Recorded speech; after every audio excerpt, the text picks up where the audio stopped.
भाई एमएलए साहब और सब जनता, भाई और बहन, हमारे गांव की जो समस्याएं हैं वो तो आपसे जो है छुपी हुई है। पहली समस्या तो हमारे जो बरवाड़ा रोड है वो बिल्कुल गंदा हो गया है, ताकि जो है बरवाड़ा जाने आने का रास्ता बिल्कुल ही जो है जाम तक हो, क्योंकि बरसात से खेलने में वो जो बनी थी वो इस प्रकार की है कि उसमें वो फंस जाते हैं और आना जाना बिगड़ जाता है। साल 2 साल तो भैया टूट जाएगी। एक समस्या है। दूसरी समस्या ये है हमारी कि जो है पानी की समस्या है। पानी कहीं आता है कहीं नहीं आता है। अब वो क्यों नहीं आता है, क्या कारण है?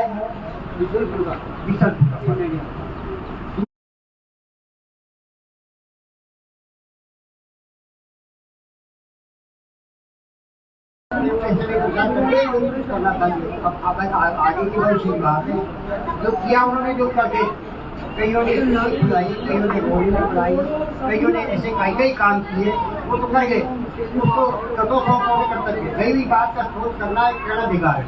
आगे की भविष्य में जो करना है उसके बारे में देश जाने वालों ने क्या किया क्या नहीं किया वो बात की जाए।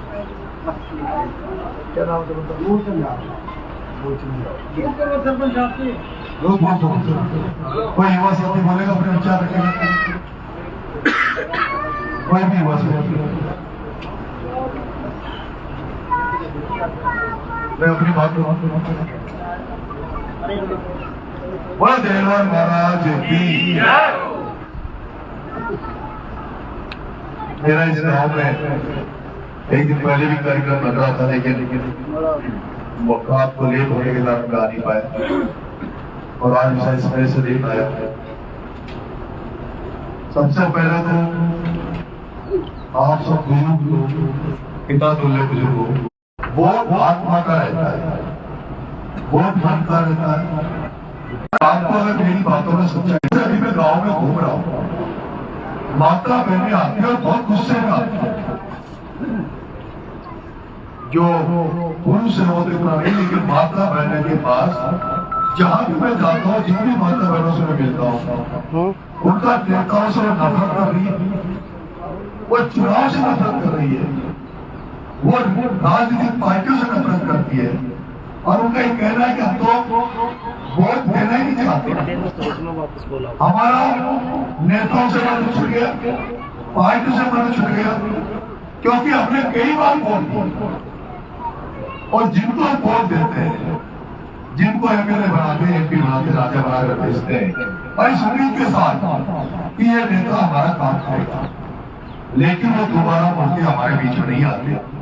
अभी सरपंच साहब ने पुलिया की ये समस्या तो जगह जगह है, और जो पानी की समस्या होता है, मैं आदरणीय सरपंच साहब आपसे निवेदन करता हूँ। आदरणीय कौन बहुत पुरानी पंचायत बहुत पुरानी है, पर आज तो पड़ा हुआ गाय भी 10-15 मिनट में आ रहा हूँ। आदरणीय सरपंच साहब, आपके यहाँ से बनास नदी बहती है देवली और बनास नदी बहती है, और बनास नदी का पानी, पीने का पानी जयपुर जाता है, पीने का पानी अजमेर जाता है, पीने का पानी दूर जाता है। और कल तो आपको आश्चर्य होगा, मैं देवली के पास एक गांव में गया, वहां माता बहनों ने मुझे घेर लिया, कहा कि हम लोग पीने का पानी पैसों में खरीदते, पीने का पानी पैसों में खरीदते, मोल का टैंकर मंगवाए। अगर ये बात कोई जैसलमेर बाड़मेर में करता, ये बात कोई रेगिस्तान में रहता तो आश्चर्य नहीं होता।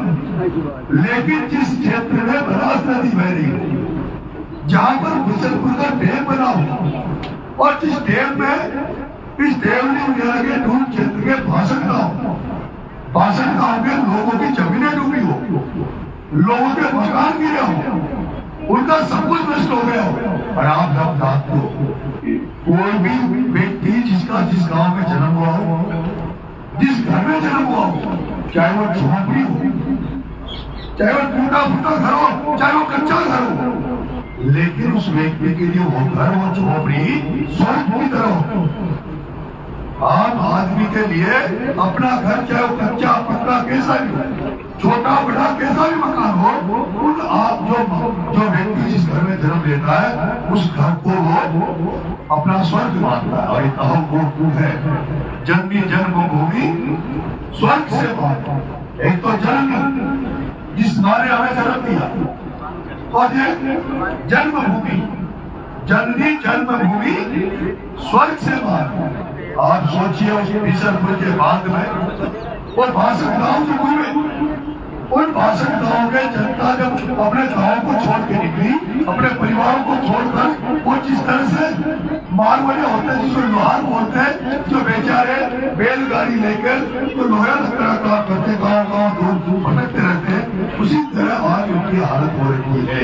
उसके बावजूद भी जमीन गई देवनी, नदी देवनी में, लेकिन पानी पी रहे जयपुर अजमेर के, और देवनी उनियारा की जनता प्यास से मर रही हो। देवनी उनियारा की जनता जिस बनास नदी में, जिसमें करोड़ों की बजरी निकलती हो, और इस करोड़ों की बजरी को जब बड़े बड़े बजरी माफिया यहाँ के नेताओं से साठगांठ करके डॉक्टरों में चल रहे हैं, एसी में चल रही है, इलेक्ट्रिक चल रही है, बजरी यहाँ से ट्रेन से मालगाड़ी से दिल्ली बम्बई तक भी गई है।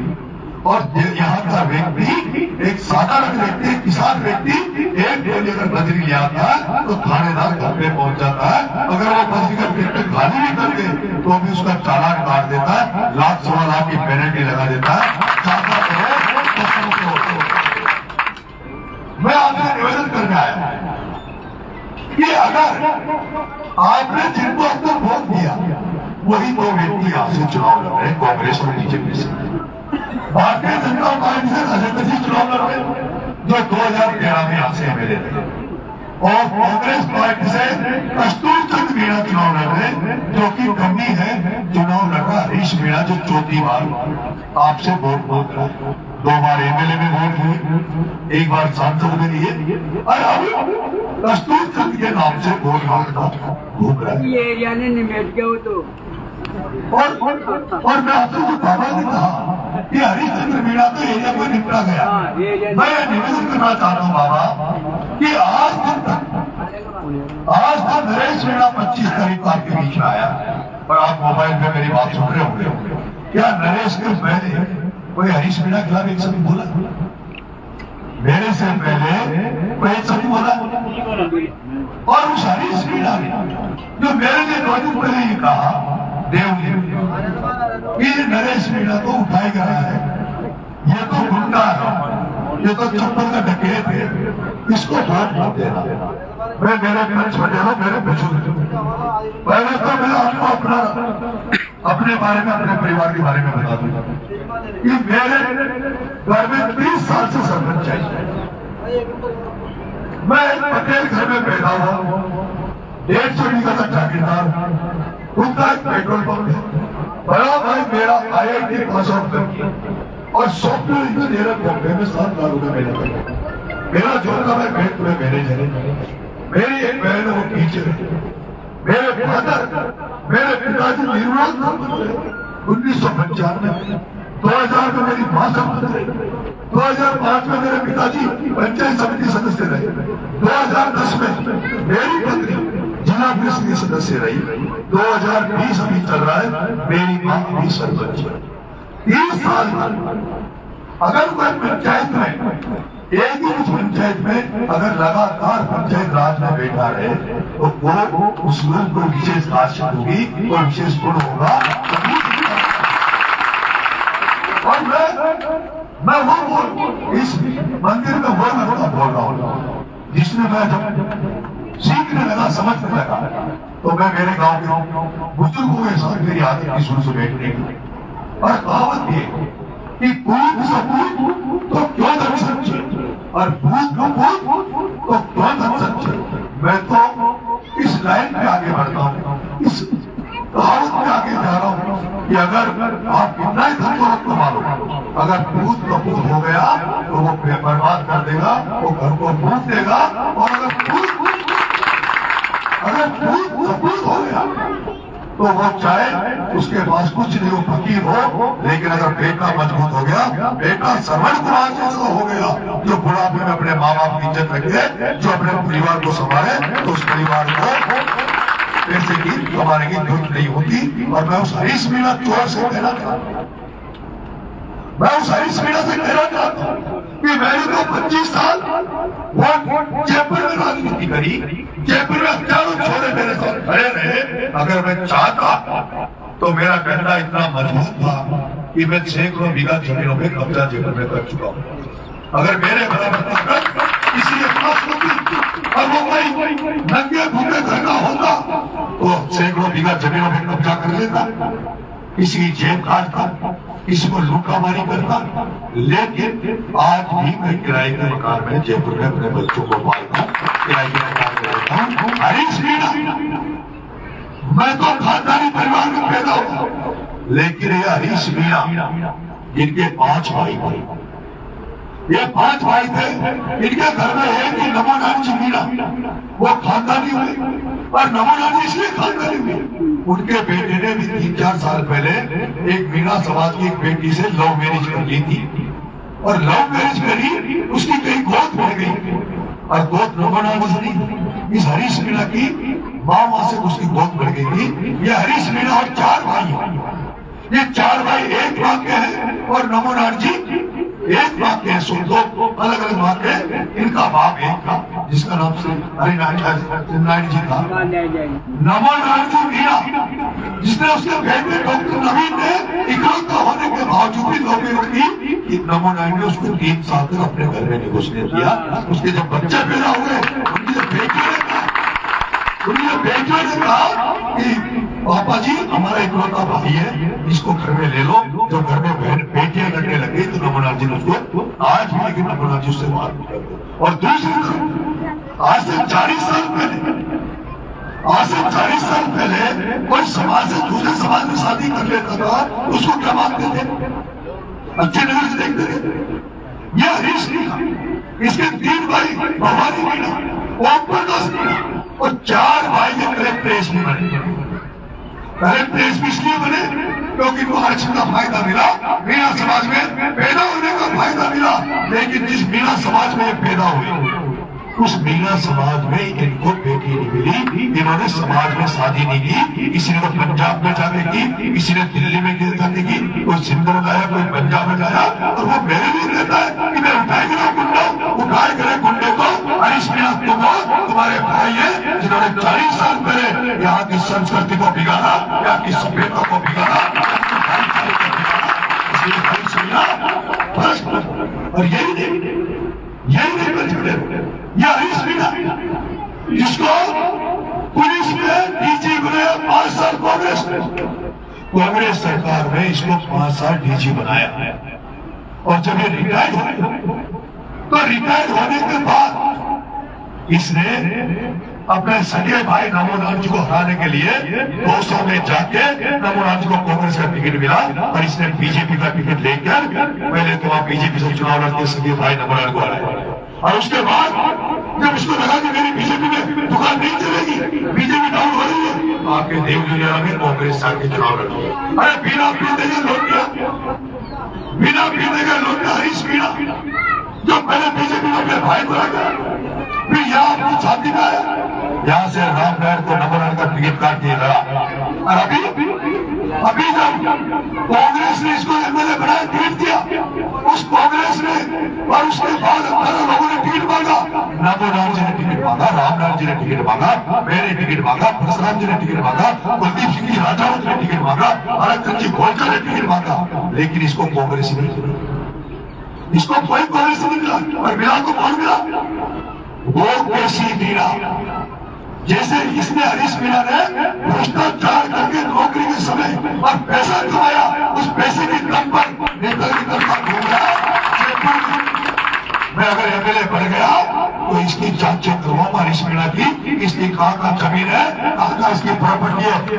विधायक बन गया तो इनको बाप बेटों को दोनों को जेल में भेज कर होगा, जेल मेरे को कहना था। उस केसी मीणा जो इसकी तरह नौकरी करके भलाई करके आया, इस केसी को कोई जानता है? कस्तूरचंद कभी आपने देखा नहीं गाँव में आया? उस कस्तूरचंद को 8 करोड़ रुपए टिकट देने वाला, और टिकट अभी नहीं, चेयरमैन का टिकट बेच, प्रधान का टिकट बेचा, सब नहीं बेचे, और वो मेरे को बात कर सकते। और कल दुर्भाग्य की बात कहिए, देर और महाराज के मंदिर में बैठे, यहाँ सर्व समाज बैठा, ब्राह्मण भी बैठे, जाट भी बैठे, बेरवा भी बैठे, सर्व समाज के बुजुर्ग यहाँ बैठे, सर्व समाज यहाँ बैठा है। आज आपके बेटे को सर्व समाज आशीर्वाद दे रहा है, सर्व समाज का युवा मेरे साथ लग रहा है, और वह कह रहा है कि हम दाबेल कांग्रेस बीजेपी, हम दाबेल की नेतागिरी से, हमें तो नया लड़का चाहिए जो लड़ाई लड़ सके, जो हमारे लिए मुद्दों की बात कर सके, जो हमारे दुख दर्द को कम कर सके, ऐसा लड़का चाहिए। हमें नया चाहिए। और ये हरीश मीणा सांसद बना के एक करके नहीं बना, हरीश मीणा के एक करके बने। सभी जातियां जब वोट देती, सभी धर्म वोट देते, जब आदमी चुनाव जीतता है। इसने जो कल कुकर्म किया, इसने जो कुकर्म किया वो मैं आपको बताना चाहता हूँ। इसने खेड़ली बालाजी, एक दुनिया में एक स्थान है, उस खेड़ली बालाजी पे इसने 50-60 मीणा समाज के लोगों को इकट्ठा किया।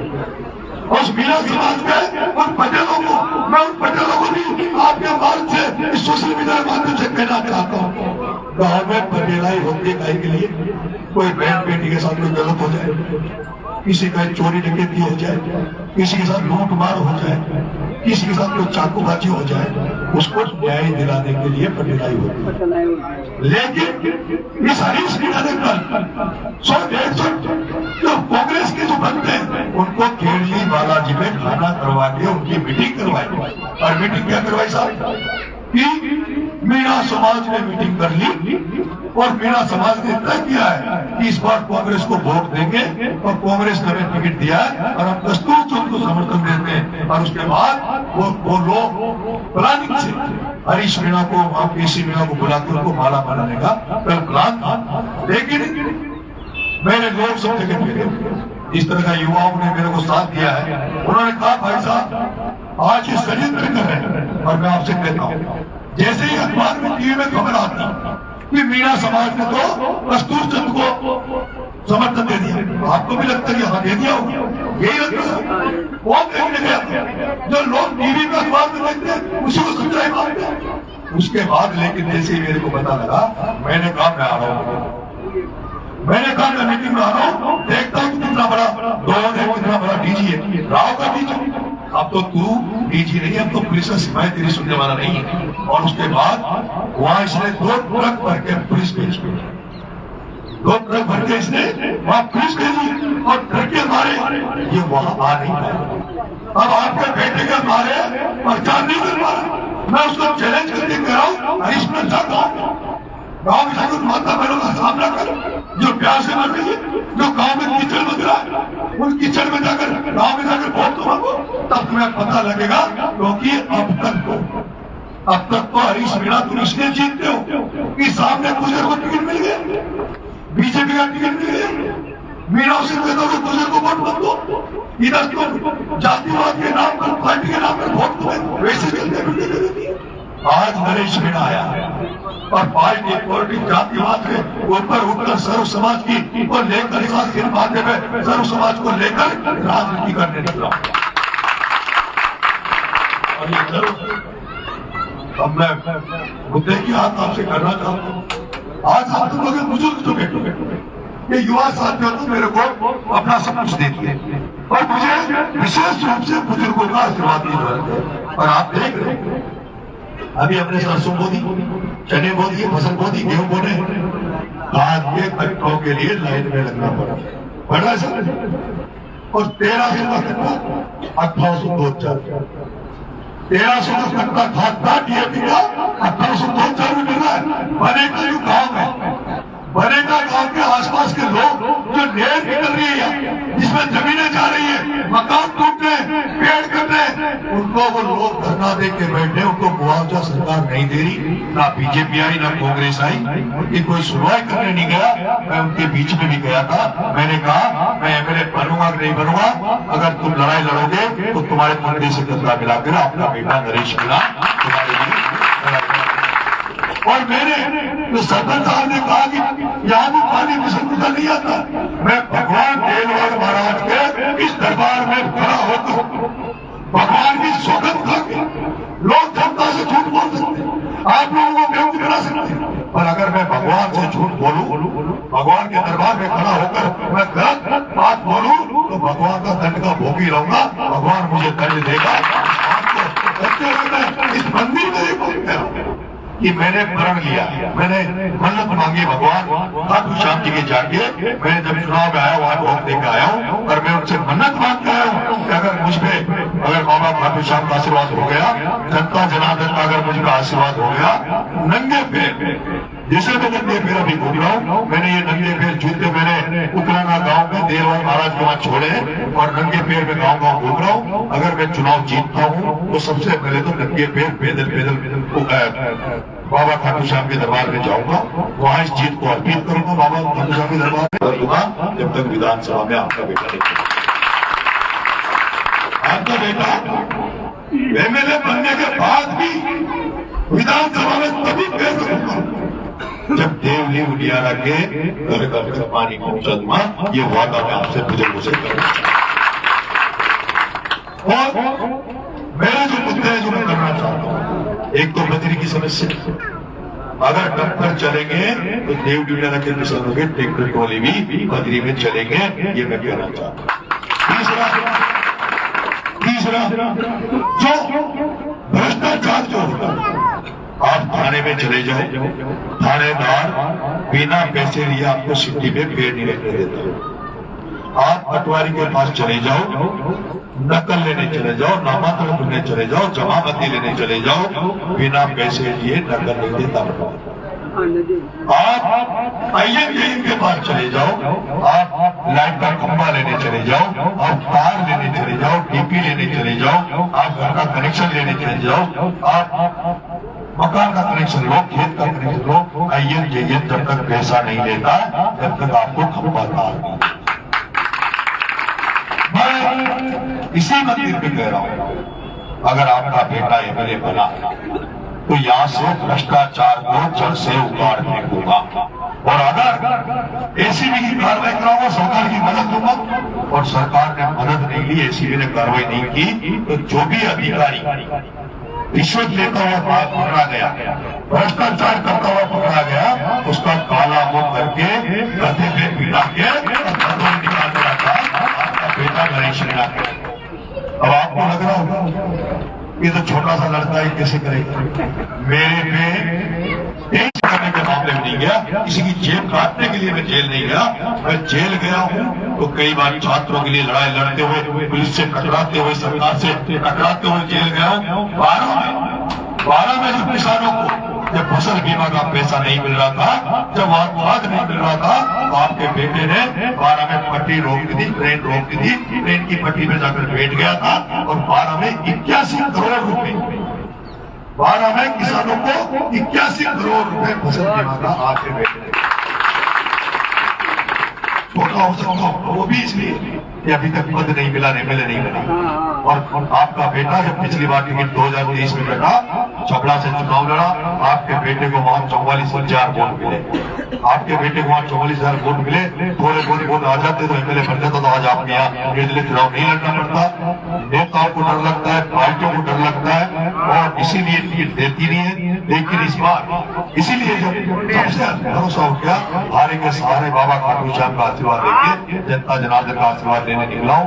उम्मीद करता हूँ इस तरह से लड़का था रविंद्र सिंह भाटी, जैसे रविंद्र सिंह भाटी को निर्दलीय एमएलए बनाया बाड़मेर की जनता ने, जैसे अरविंद केजरीवाल को दिल्ली में बीजेपी कांग्रेस को हटाकर अरविंद केजरीवाल को दिल्ली में मुख्यमंत्री बनाया। और उस अरविंद केजरीवाल ने वहां जो स्कूल थे, वो जो सरकारी स्कूल थे, आज वहां दिल्ली में प्राइवेट स्कूलों से अच्छे सरकारी स्कूल हो गए, वहां बिजली फ्री है, पानी फ्री है। इसी तरह से मैं तो चाहता हूँ कि अगर जनता जनार्दन अगर आशीर्वाद दे देगी, तो जैसे पार्टियां टिकट देती है चुनाव लड़ने के लिए, लेकिन जनता विधानसभा का टिकट तो जनता के हाथ में, आपके हाथ में। उम्मीद करता हूँ आपको इस बेटे को आशीर्वाद देंगे। बहुत बहुत धन्यवाद। जिंदाबाद।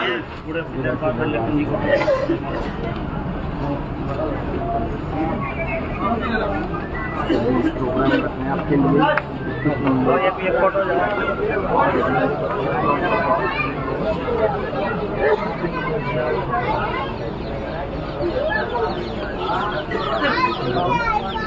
Thank you.